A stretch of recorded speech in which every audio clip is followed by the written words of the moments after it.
Lorenzo de Bedia, más conocido como el Padre Toto, es uno de los sacerdotes de la Iglesia Católica que más ha trabajado en barrios emergentes.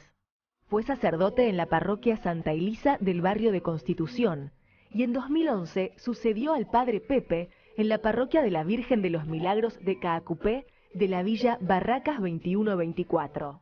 Allí coordina el trabajo de 13 capillas, comedores, colegios, escuelas de oficios, centros de recuperación, una radio, un periódico y diversas actividades religiosas, culturales y deportivas que dan una importante contención a su comunidad.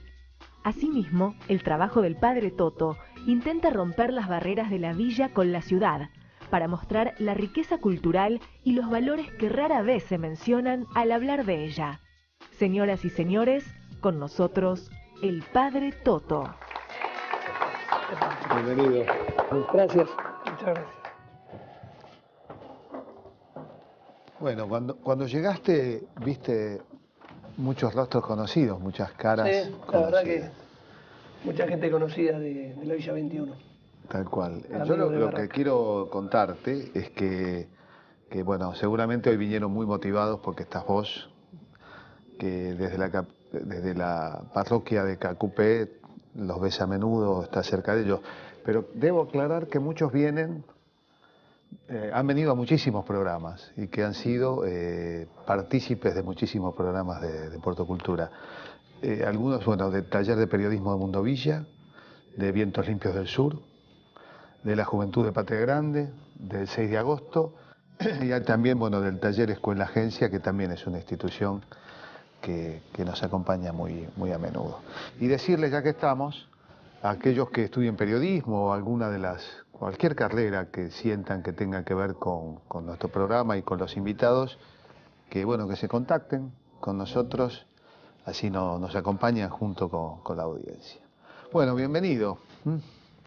¿Cómo empezar? Porque la verdad que es la primera vez que reporteo un sacerdote. Bueno, vamos a ver cómo sale. Por suerte con vos me siento muy cómodo. Es una costumbre aquí frecuente empezar por el comienzo, valga la redundancia, ¿no? Y preguntarte cómo comenzó tu vocación, cómo era tu familia, qué determinantes hubo para que te hicieras cura. Bueno, empezar por ahí. Sí, yo pertenezco a una familia de clase media de Buenos Aires, porteños. Nací y me crié en el barrio de Montserrat, cerca de Congreso. Somos 10 hermanos. Mi papá era periodista y mi mamá, bueno, ama de casa, y tuvimos una vida muy familiar y ya desde el vamos con una educación, por un lado muy religiosa y por otro lado también con mucha sensibilidad social. Y tal es así que apenas terminé el secundario, algo muy fuerte me movió a querer dedicar mi vida para el bien de la gente. Y yo llevaba una vida muy normal, estaba de novio, salía con mis amigos, íbamos al grupo juvenil de una parroquia y bueno, algo difícil de expresar me movió a pensar que quería hacer feliz a la gente y bueno, desde el sacerdocio descubrí que iba a tener la fuerza de Dios para poder hacerlo, ¿no? Y ahora, en este tiempo se están cumpliendo 30 años que entré al seminario. 30 años. Sí, a los 17 años. Así que ya sacan la cuenta de la edad que tengo. Y bueno, y así empecé mi camino al seminario, que por supuesto yo era adolescente. Hubo toda una etapa de maduración, de eso que fue un fervor inicial, con el tiempo lo maduré y descubrí que con idas y venidas, con crisis, etcétera, descubrí que bueno, que iba a ser feliz y bueno, hoy llevo casi 23 años sacerdote con mucha felicidad. No sos la única persona que entregó su vida a la religión en la familia, ¿no? Tengo una hermana que es religiosa, monja de clausura. Monja de clausura. Sí. Entró antes que yo, hizo una vocación, obvio que para el que lo ve medio de lejos es muy parecido, pero cuando estás más de cerca es muy distinto, ¿no? Ella es una vida dedicada a la oración y lo mío, sobre todo, cómo se fue dando después mi sacerdocio con una marcada tendencia a lo social. Bueno, ella reza lo que yo no alcanzo a rezar. Te ayuda. Ahora, te definiste como de clase media. Y Sí. bueno, yo conozco a María, una de tus hermanas, antes de conocerte a vos, y me consta. Sin embargo, uno podría decir también que sos de una familia patricia, que es una palabra que no se usa mucho, sí, porque a veces se confunde patricio con oligarca o con clase alta. Claro. Tenés un apellido de Bedia. Exacto. Y sos descendiente de Bartolomé Mitre. Sí. O sea, es uno de los apellidos, no hay muchos apellidos de eso. ¿Eso cómo pesa en vos? Pesa, o sea, con la satisfacción de continuar las raíces, o sea, nunca perder la conciencia de las raíces que uno tiene.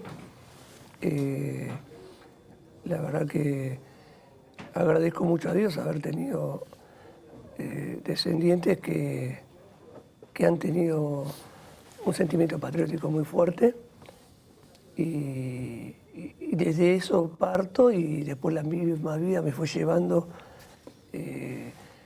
por otros lados, ¿no? Encontrándome con mundos que en mi infancia no encontraba, pero que sí es sobre todo desde la libertad que me dieron mis padres. Antepasados no tan lejanos fueron dueños del diario La Nación, tuyo.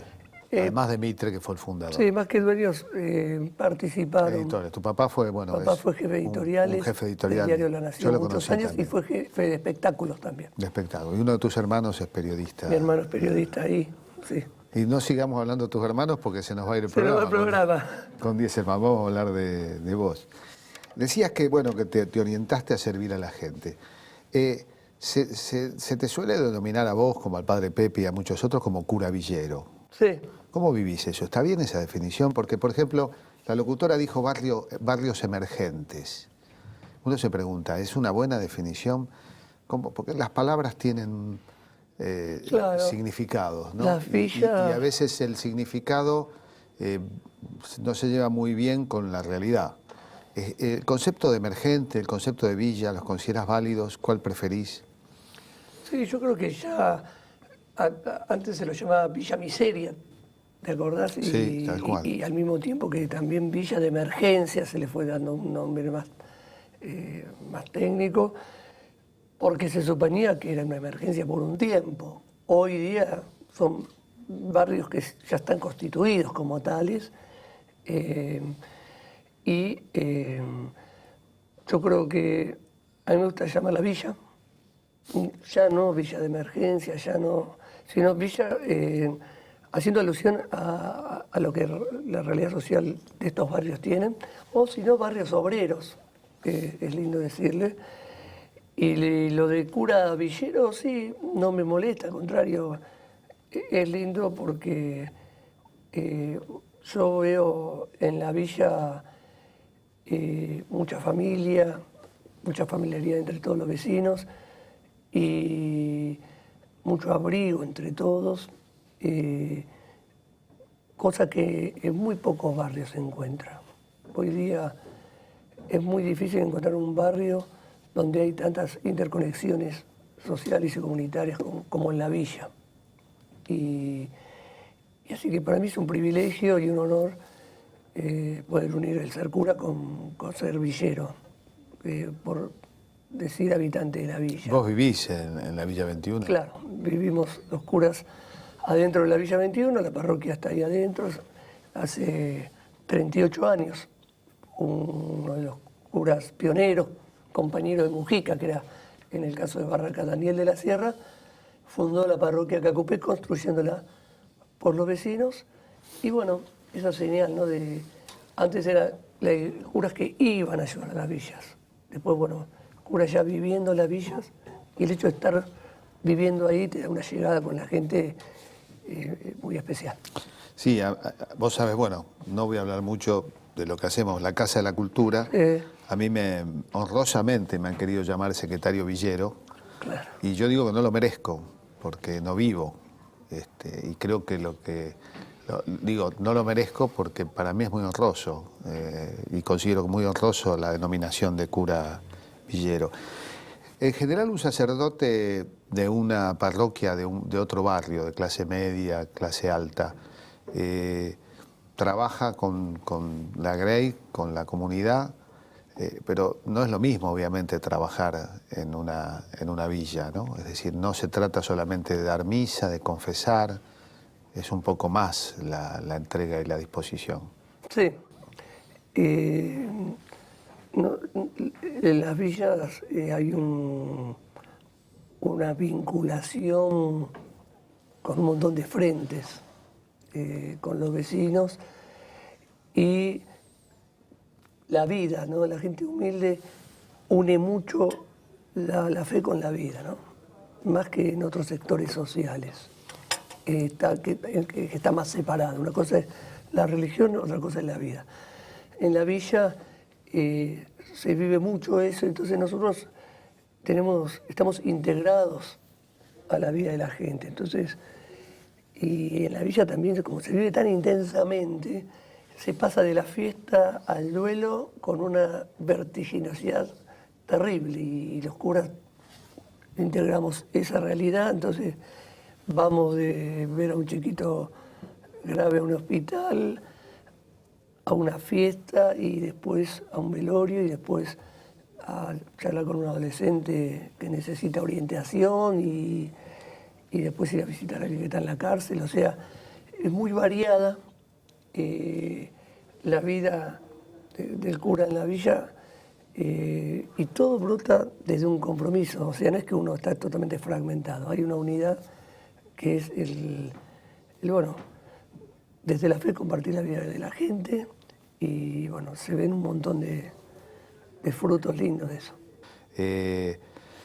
Vos decías que en la vida hay una vitalidad, hay una energía. Uno lo ve eso. Uno en general, la idea que tiene la gente es que está entrando a una zona peligrosa.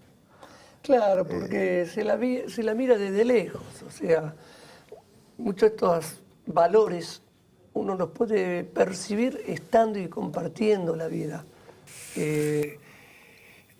Es raro el individualismo en la villa. Es casi obligatorio ser solidario, o por lo menos tener mucha interactuación con los vecinos. Y no hablo desde un punto de vista romántico, o sea, con lo bueno y con lo malo. Con el vecino tenés que interactuar sí o sí porque tenés que, por el tema de la luz, ver cómo está la luz, el tema del agua. Y al mismo tiempo con que por ahí hoy tuvo una pelea fuerte con un vecino, a la otra noche se queda toda la noche despierto, a lo mejor porque la lleva a la mamá al hospital. Cuidándolo, claro. O cuidándolo, o sea, se dan las contradicciones humanas se dan de una manera muy palpable. O sea, las contradicciones que todos los seres humanos tenemos en la villa también se dan, pero es como se ve mucha autenticidad. Eso uno lo siente, ¿no? En la 21, en la 31. Hace poco participamos de un concierto de la Sinfónica Nacional en la Villa 31 que fue conmovedor, con una participación de los vecinos. Ahora, cuando uno camina hasta el lugar, a la plaza donde estaba el concierto, uno lo que ve es una comunidad vital. Sí. Ve la sensación de vida, de intensidad, no sé, de goce, de disfrute de la vida. Eso hay otros barrios donde uno camina y lo que ves caras fruncidas, amargadas, que curiosamente son las caras de los que más tienen. Sí, tal cual. Es como si fuera, en definitiva, son rostros de quienes pareciera tener miedo a perder lo que tienen o que están enojados. Yo les recetaría visitar ese mundo que forma parte de la misma ciudad, en el caso de la 31 y la 21, y que es tan distinto. Y que me parece que le aporta culturalmente a la sociedad, ¿no? Sí, por supuesto. Se ven casos de gente talentosísima en la villa que por la misma realidad de que hay mucha vida comunitaria pueden salir adelante, ¿sí? Muchos de los pibes de la villa van a colegios, por ejemplo, secundarios, que están a 30 cuadras de la villa o 20, y comparten con chicos que no son de la villa, y es muy común ver que el abanderado es uno de la villa, ¿no? Y muchos olvidan de que la Argentina es un país aluvional, construido con grandes migraciones europeas, luego de las provincias, y en la actualidad preponderantemente de los países hermanos que conforman la patria grande. Eso también implica un proceso vivo de modificación cultural, ¿no? Exacto. De hecho, más de... Que tiene que ver, bueno, la Virgen de Cacupé, claro, sin duda, es una virgen de Paraguay. de Paraguay. Claro. Más del 10% de los habitantes de Buenos Aires son habitantes de villa, y yo creo que la unidad que se ve en la villa entre donde conviven gente de distintas procedencias es algo que realmente da mucho para que se imite en otros ámbitos, ¿no? Y lo que pasa también en un barrio como, por ejemplo, la Villa 21, hay mucho afecto al lugar, ¿no? A mí me tocó estar mucho una época en Constitución, y en Constitución, donde hay muchos hoteles que no son los conventillos de los cuales vos hablabas, es más sórdido todo, ¿no? Son pensiones. Son pensiones, en cambio el pibe de la villa dice, bueno, esta casa la hizo mi viejo, o la hizo mi abuelo, o alguien dice, la hice yo, tengo apego al barrio, ¿no? Y eso es un buen punto inicial para querer la vida, ¿no? Durante mucho tiempo hubo dos palabras antagónicas, erradicación y urbanización. Sí. ¿Qué significado tienen para vos? Hay villas erradicadas. Sí. En la época de la dictadura hubo al menos varias que fueron erradicadas, que significó básicamente violación de los derechos humanos y de los derechos adquiridos a la vivienda. Dramáticamente, comunidades enteras fueron subidas a trenes y expulsadas. Bueno, hoy ese concepto creo que ni el más conservador ni el más derechista se atreve a decirlo públicamente, ¿no? Tal cual. Yo creo que falta todavía que la sociedad madure para incorporarlas fehacientemente a las villas, y no mirarlas como... Todavía como sociedad estamos mirando a la villa como algo raro, como algo extraño, como algo que no sabemos cómo agarrarlo, o algunos sí saben cómo agarrarlo, y si bien no se habla de erradicación, lo de urbanización, a nosotros los curas de la villa nos gusta mejorar ese término con el término integración urbana, porque urbanización corremos el riesgo de entenderlo como colonización. Yo que estoy urbanizado, te urbaniza vos que sos cualquier cosa.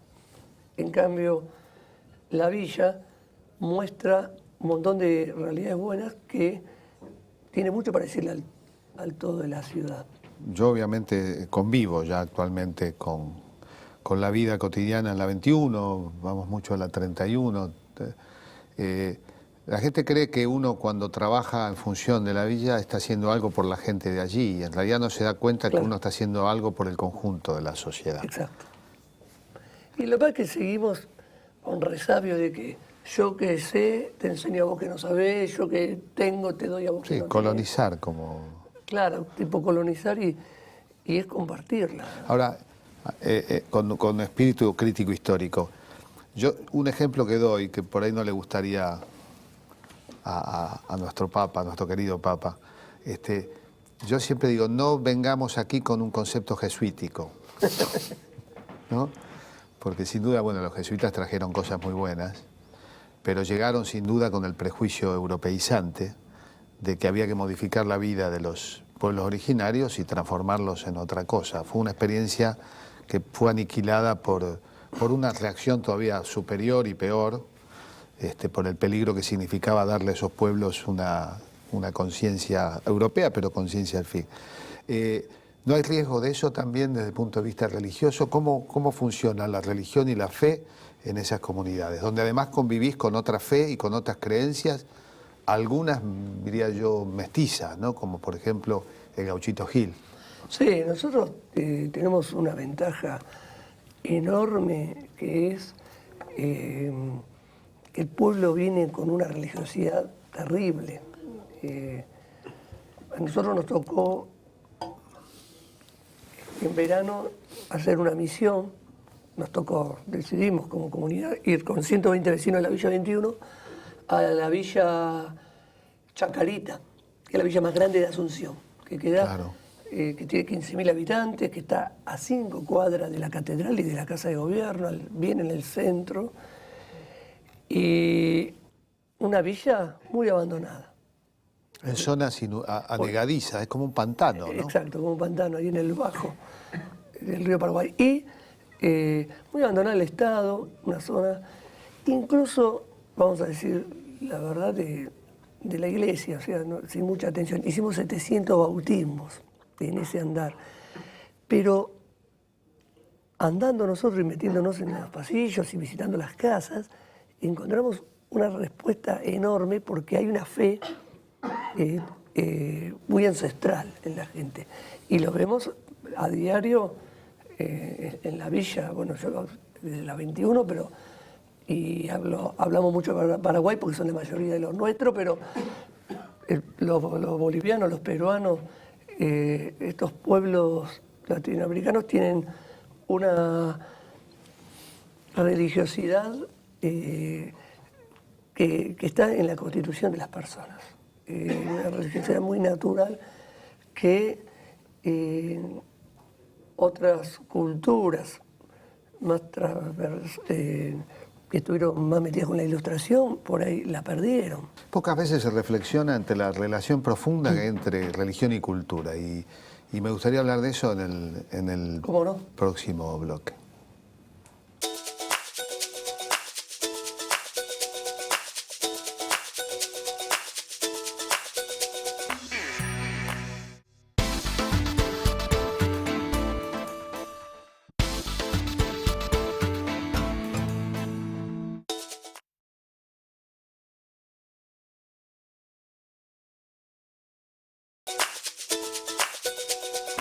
Bueno, hace muy poco tuviste una experiencia inusual, que fue que la presidenta eligiera la parroquia de Caacupé para dar una misa en el aniversario de la muerte del presidente Chávez. Y bueno, me gustaría que me cuentes un poco cómo lo viviste, porque yo estuve y era realmente fue conmovedor, ¿no? Miro las fotos o las filmaciones y es algo inusual realmente, ¿no? Sí, sí, el barrio lo vivió como un honor muy grande, de esa sencillez que tiene la gente humilde, que ubica la realidad como es, ¿no? Bueno, la primera mandataria del país eligió nuestro barrio y así lo recibió. Y después, por supuesto, yo creo que fue un honor también como parroquia nosotros que la presidenta haya elegido Caacupé para hacer esta misa por alguien bueno que transmitió tanto a nuestro continente como fue Chávez, y lo hicimos con con mucha sencillez, con mucha alegría. Mucha música, ¿no? Mucha música. La música, además, música que responde a las tradiciones populares, Claro. folclore. Nosotros tenemos en la parroquia, entre tantas actividades y frentes que tenemos, la música es muy importante, las misas en la parroquia Cacupé y en general en las villas tiene mucha vida, con mucha música y muy ligada a la cultura de la gente, ¿no? Te había avisado en el bloque anterior de hablar un poco de lo cultural y lo religioso. Sí. Porque en general, bueno, cuando uno habla de cultura se confunde muchas veces con arte. Y en general, bueno, no hay duda que la presencia de la religiosidad católica ha marcado la historia de América Latina. Es uno de los denominadores comunes que cohabita con otras creencias, con otra fe. Ahora, una de las características de la Iglesia, se me ocurre, es su capacidad de adaptación, de adecuación y de cambio. Sí. Es decir, la Iglesia cambia cuando llega, y sigue cambiando, pero también es modificada. Cuando uno visita Luján y recorre en el subsuelo el salón, no sé cómo se llama, el Salón de las Vírgenes, Sí. uno mira y dice, ¿por qué hay tantas vírgenes?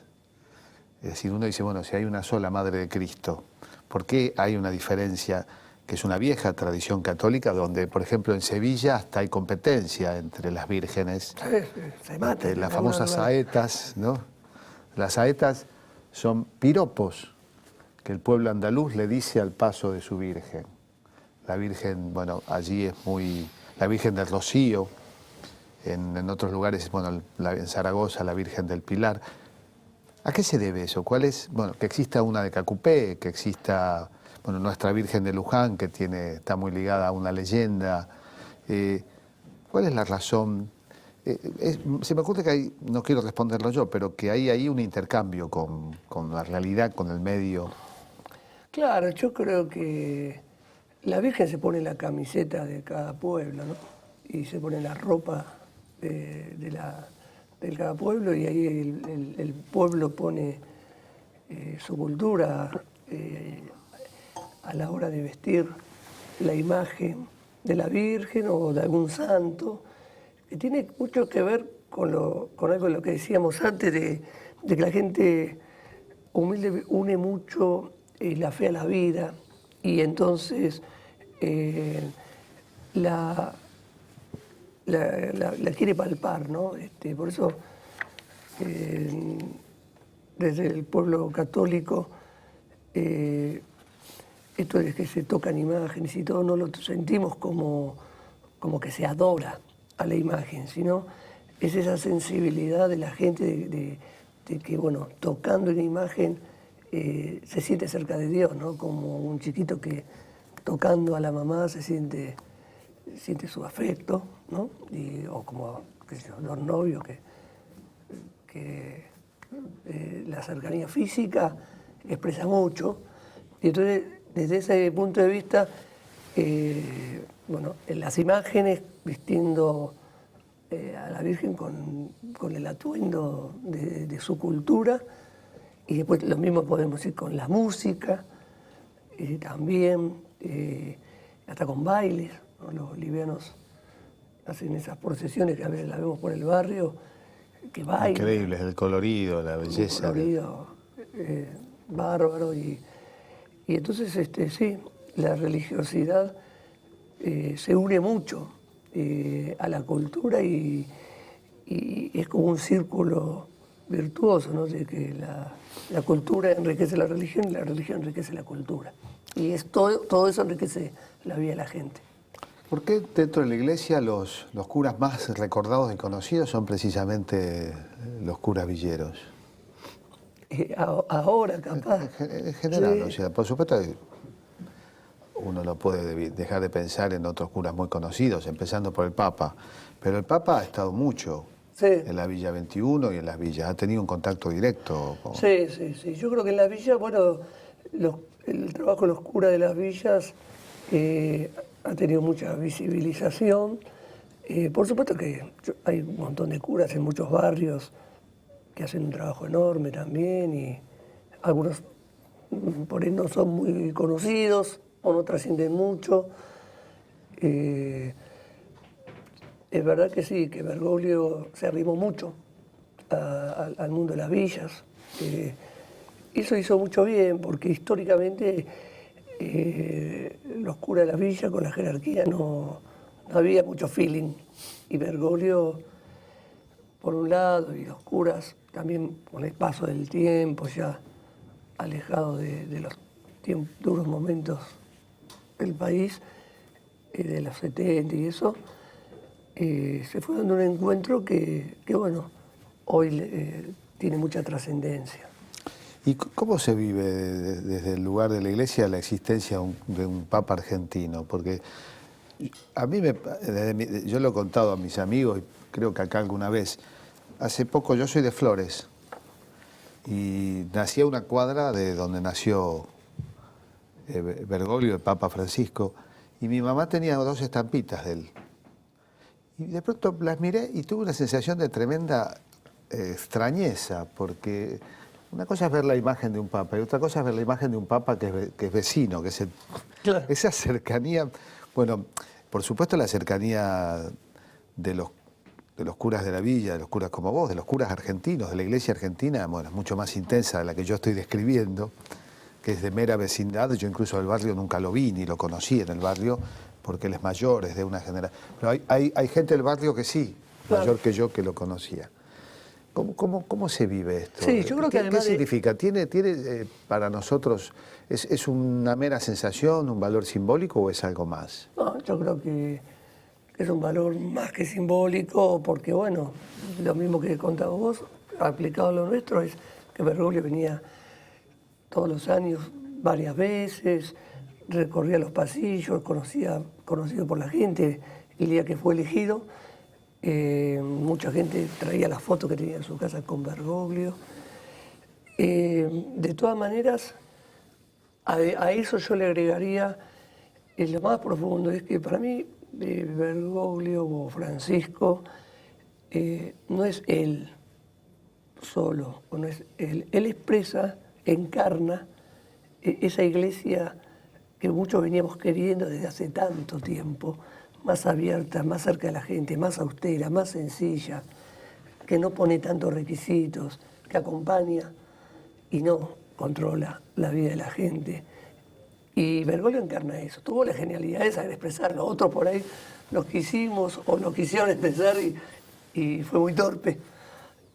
Tuvo la habilidad de llegar a donde está, y está bien, pero yo creo que lo que a mí más me conmueve, más allá de decir, bueno, sí, que yo 10 minutos antes de que viaje a Roma, me tocó hablar por teléfono con él, más allá de esas cosas que son muy lindas, lo que más me conmueve es eso, que él encarna una iglesia que veníamos queriendo, ¿no? En Bergoglio estamos muchos, bueno, no me quiero incluir, hay muchos que soñaban una iglesia como se ve que se está dando. Más de una vez, la presidenta lo ha dicho más de una vez, que la característica de ciertos presidentes latinoamericanos de los últimos años es que se parecen a sus pueblos. No, lo que me estás diciendo, se me ocurre que me estás diciendo que Bergoglio se parece a su pueblo. Exacto. Y cuando uno se parece a su pueblo, se parece a todos los pueblos, porque la condición humana... Nadie puede ser en Argentina parte del pueblo si no es argentino. No recuerdo muchos papas hablando de fútbol, por ejemplo. No, tal cual. Es verdad. Sí, ¿no? Y hablando de fútbol y bueno, hay un montón de gestos. Sí, está mostrando... doy ese porque soy de San Lorenzo, nada más, no. Y bueno, Colón le está peleando ahí a San Lorenzo. ¿Sos de Colón? De Colón de Santa Fe, sí, una locura de mi niñez. Pero no naciste en Santa Fe. No, una cosa. Mirá vos, es rarísimo. Una de las primeras locuras. Más raro que ser de Ferrocarril Oeste, digamos. Y seguro, mucho más. ¿Qué pensás de la política? ¿Se puede hacer política siendo sacerdote? Yo creo que el sacerdote tiene gestos, acciones y palabras que tienen consecuencias en lo político.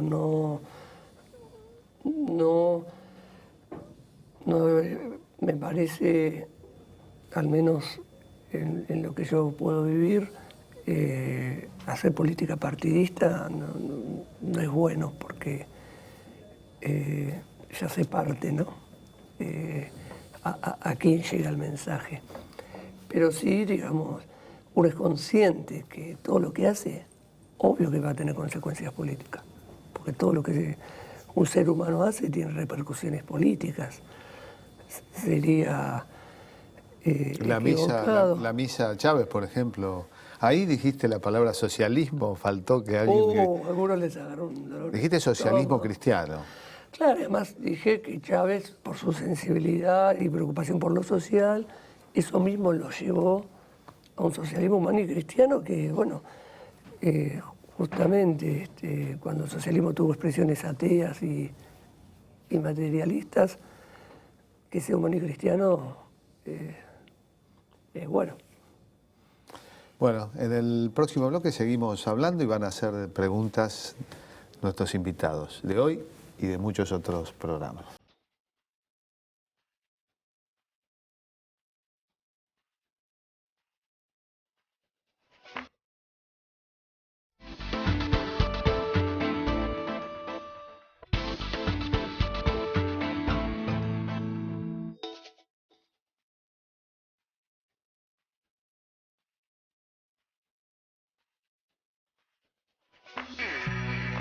Vamos ahora a ir a las preguntas. Habíamos dicho ¿Cómo no?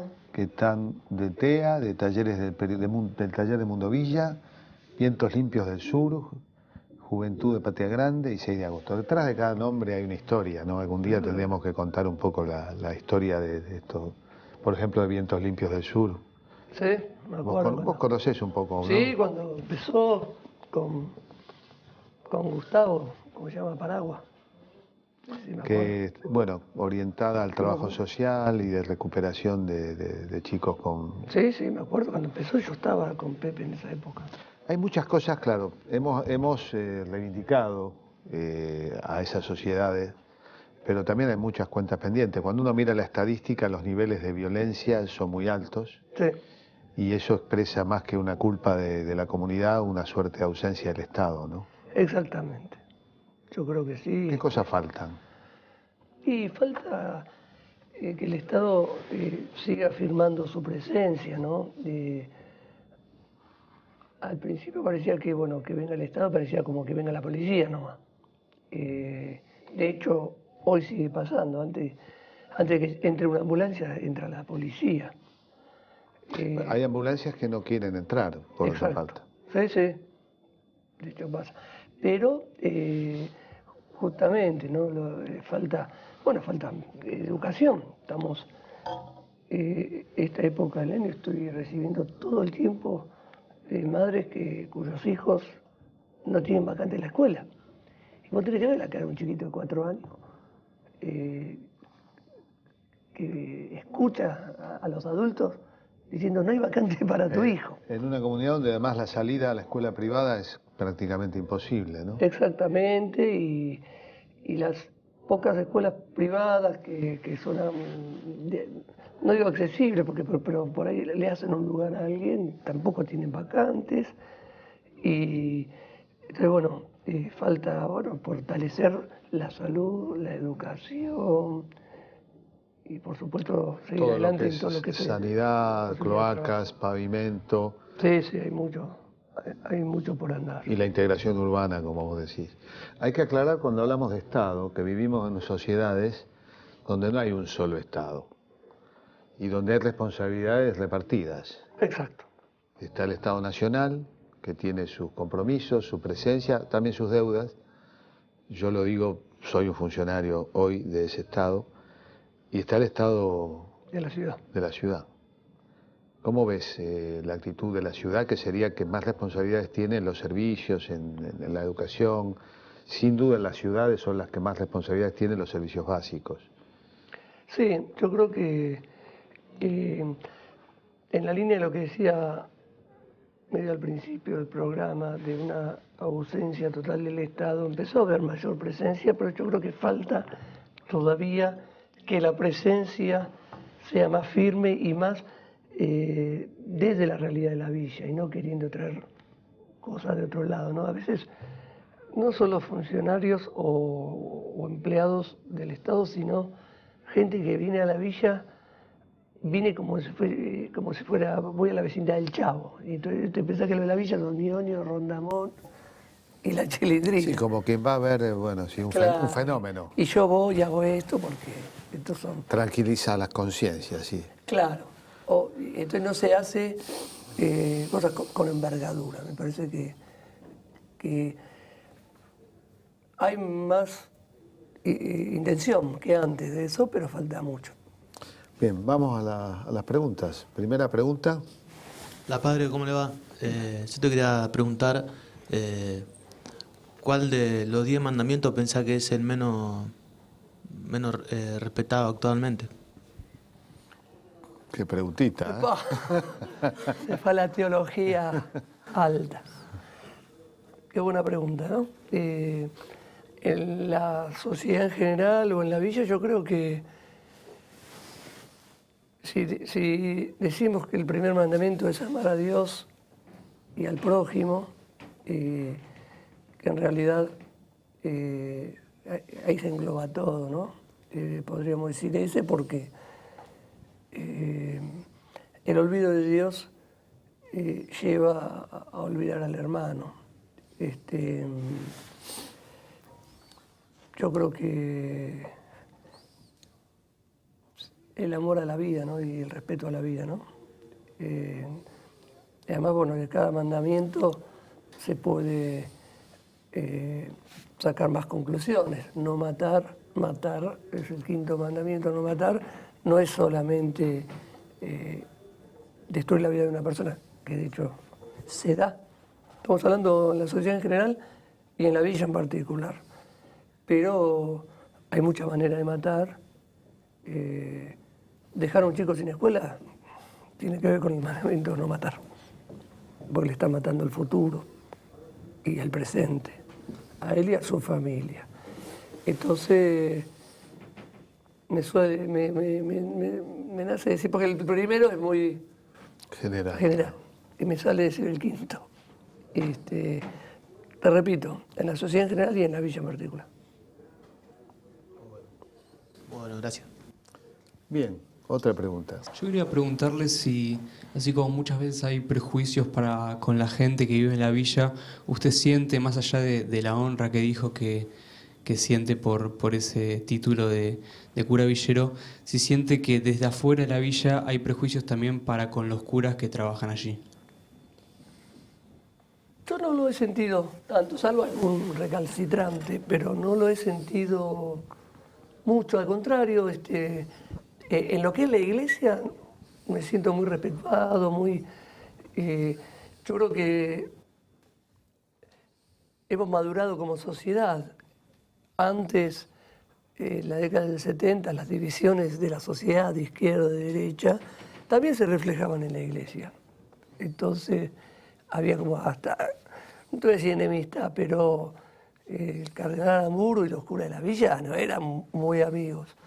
Hoy por hoy hemos madurado como sociedad y eso se fue dando en personas concretas. Bergoglio, que se acercó a la villa. Podríamos decir, por ejemplo, no sé, Pepe, que abrió las villas también a la ciudad. Entonces, se dieron esos encuentros y hacen que hoy seamos respetados por gente de la iglesia y por gente que no es de la iglesia o gente más así en general de la sociedad. También hay energúmenos que así como odian a los villeros, no les gusten tanto el cura de la villa, bueno, puede ser, pero no son los más. Hay que recordar que en los años de plomo la iglesia puso su cuota de mártires, ¿no? Sí. Empezando por un cura villero como el padre Mujica. Exacto, que este año se cumplen 40 años de su muerte. 40 años. El 11 de mayo. En la Villa 31. Él trabajaba en la Villa 31 y lo mataron en la puerta de la parroquia de San Francisco Solano, donde él también trabajaba. Los padres palotinos. Los padres palotinos. Angeleri. Angelelli, sí, muchos. Bueno, otra pregunta. Con los años que lleva en la villa y tantas cosas que seguro vivió, ¿alguna vez algo lo hizo dudar de su fe? Dudar de mi fe, sinceramente, no. No. Afortunadamente, empezando por lo que me inculcó mi familia y siguiendo por lo que el testimonio de tantos otros que fui conociendo, sean algunos curas que me ayudaron y otros vecinos así, y en la villa misma también, uno en el andar aprendió a fortalecer mucho la fe. Entonces, sí, enojarme con Dios, que no es perder la fe, sino que es como enojarte con tu viejo, ¿no? O con tu vieja. Por situaciones terribles que vos decís, no, esto no tiene que pasar, sí, pero no pierdo la fe, lo cual no significa que entienda todo, ¿eh? Estaba pensando en ese hombre despechado que retrata a Discépolo en el tango Canción Desesperada, que creo que Sábato dijo una vez que es una de las frases más filosóficas del tango, en el verso que dice, ¿dónde estaba Dios cuando te fuiste? Exacto. ¿No? Es un hombre que se queja de... ¿Dónde estaba Dios cuando te fuiste? Sí, bueno, de hecho Jesús en la cruz grita un salmo del Antiguo Testamento que decía, Dios mío, ¿por qué me has abandonado? Claro. Eso lo dice el Evangelio, mostrando que Jesús es Dios y hombre. El hombre, hay cosas que no las entiende. Y ahí uno no pierde la fe, ¿no? Los conflictos a veces no son para irse, sino para afrontarlos, y en la fe también pasa eso. La vida es conflicto y problema, ¿no? Exacto. Pobre del que quiera tener una vida sin problemas, ¿no? Es como... Exacto. Sí. Bueno, una pregunta más, creo que podemos. La última. Bueno, padre, ¿considera usted que la Iglesia se puede abrir a los cambios culturales y legislativos, como por ejemplo el matrimonio igualitario? ¡Qué pregunta! Me mataste. Y yo creo que eso tiene varias cosas, ¿no? O sea, aceptar la realidad de que hay gente que elige eso es una verdad que hay que respetarla. De ahí a que eso pueda ser, por ejemplo, un sacramento. O sea, una cosa es aceptar que hay gente que eligió y uno no la va ni a condenar ni a juzgar mal, el que eligió eso. Distinto es que eso se hace un sacramento, que la Biblia es muy claro que es varón y mujer, y yo creo que es muy difícil que la Iglesia pueda aceptar eso en el sentido de que unirlos como matrimonio. Distinto es, sí, es respetar al que eligió eso, pero no en el marco del sacramento del matrimonio de la Iglesia. Yo pienso que muchas veces a la Iglesia se le pide que no sea Iglesia, es decir, Claro. Porque se le pide a la Iglesia Católica, pues no se le pide a otras religiones. Cristo, una vez, cuando un funcionario del imperio lo indagó en torno a si cuestionaba o no el poder de Roma, tomó una moneda en la que estaba la figura del César y dijo, a Dios lo que es de Dios y al César lo que es del César. Claro, que es el emperador. Es decir, yo creo que, digamos, reivindico profundamente el derecho en lo personal al matrimonio igualitario, en tanto derecho civil, derecho en la sociedad y derecho del Estado de consagrarlo en términos jurídicos. Pero bueno, eso no significa que se le deba pedir a una religión, porque hay muchas cosas. En fin, la religión plantea, el catolicismo plantea no tener relaciones amorosas sexuales fuera de matrimonio, por ejemplo. Y hay como algo injusto en pedirle a la Iglesia que deje de serlo. Claro, digo, ¿no? claro. Lo digo siendo absolutamente respetuoso de los derechos civiles, que sí, me parece, por eso digo, ahí está el César. Aunque también alguien dijo que la respuesta de Cristo tuvo que ver con otra cosa. La religión judía penaba con la muerte, la reproducción de imágenes. Sí, Y al mostrar la imagen del César, no se sabe si Cristo no quería condenarlo al César, claro. como diciendo, esto no se debe hacer. Pero eso ha cambiado, ¿no? Sí, sí, sí. Sí. Bueno, la verdad que hemos hecho un recorrido muy interesante y siempre incompleto, ¿no? ¿Qué es lo que desearías para tu comunidad como algo posible, lo más inmediato, lo más, en fin, algo, un deseo, un deseo muy intenso que forme parte de tus preocupaciones en este momento? Y yo, mi deseo sería primero que se avance en las mejoras más fundamentales del barrio, ¿no? Que tienen que ver con la salud, con la educación y con la conexión con el resto de la ciudad, ¿no?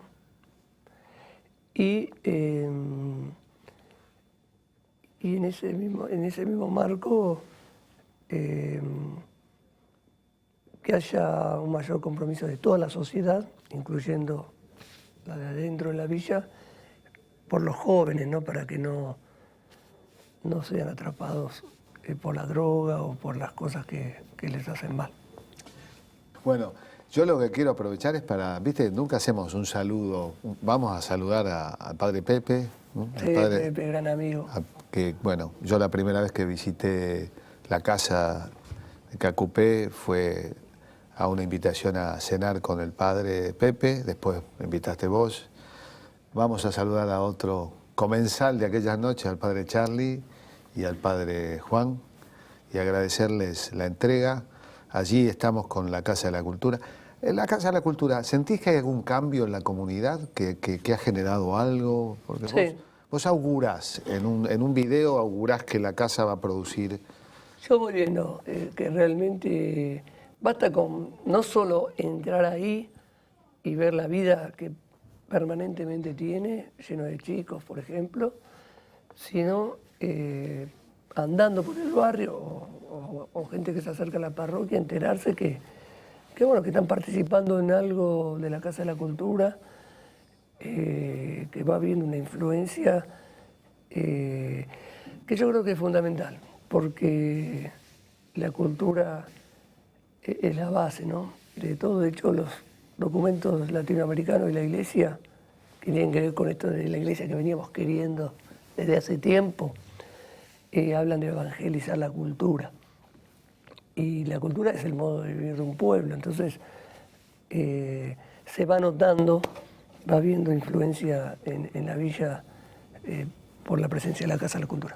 ¿La jactancia es un pecado? Chiquito, ¿no? Y más o menos, ¿Me lo vas a depende. perdonar yo? Yo tengo una jactancia últimamente. Estando allí, en mi rol de secretario, me contó Nidia Zarza, la directora, que pasó una nena que iba a un taller, o salía del taller o entraba, y me miró y dijo, ahí va Jorge. Yo creo que es una de las cosas más hermosas que me ha ocurrido. Está bueno eso. No, Que un funcionario del Estado Nacional sea simplemente Jorge, como vos sos Toto, ¿no? Está bueno. Habla de una cercanía y creo que eso es bueno. Es un sano orgullo eso. Bueno, muchísimas gracias y bueno, nos seguimos viendo. Gracias, Jorge, como siempre, y es un gusto haber estado hoy acá. Gracias, chicos.